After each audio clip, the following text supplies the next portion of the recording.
உலகத்தில் 300 கோடி ஆண்டுகள் பழமையான கடற்கரை படிமம் கண்டுபிடிக்கப்பட்டிருப்பது உலக நாடுகளை ஆச்சரியத்தில் ஆழ்த்தியுள்ளது. நாம் வாழும் பூமிக்கு அடுத்தபடியாக இருக்கும் செவ்வாய் கிரகத்தில் மனிதர்கள் வாழ்வதற்கு தேவையான நீர், ஆக்சிஜன், மண் உள்ளிட்ட புவியியல் அமைப்புகள் இருக்கிறதா என உலக நாடுகள் போட்டி போட்டுக்கொண்டு ஆய்வுகளை நடத்தி வருகின்றன.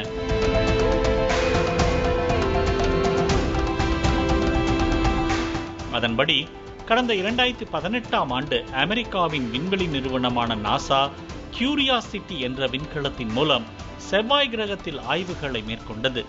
அந்த ஆய்வில் செவ்வாய் கிரகத்தில் பல கோடி ஆண்டுகளுக்கு முந்தைய பண்டைய கரிம பொருள் இருப்பதாகவும், அடுத்த 20 ஆண்டுகளில் செவ்வாய் கிரகத்தில் மனிதர்கள் குடியேறுவதற்கான சாத்தியக்கூறுகள் உள்ளதாகவும் நாசா அறிவித்திருந்தது.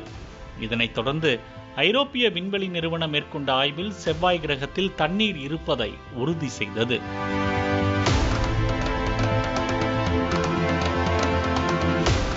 இந்த நிலையில் தற்போது சீன விண்வெளி ஆய்வு நிறுவனம் அனுப்பிய ஜுராங் ரோவர் கருவி செவ்வாய் கிரகத்தில் 300 கோடி ஆண்டுகள் பழமையான கடற்கரை படிமங்கள் இருப்பதை கண்டறிந்துள்ளது.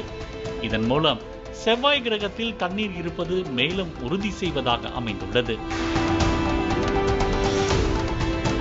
பூமியில் முதல் உயிர் கடலில்தான் உருவானது.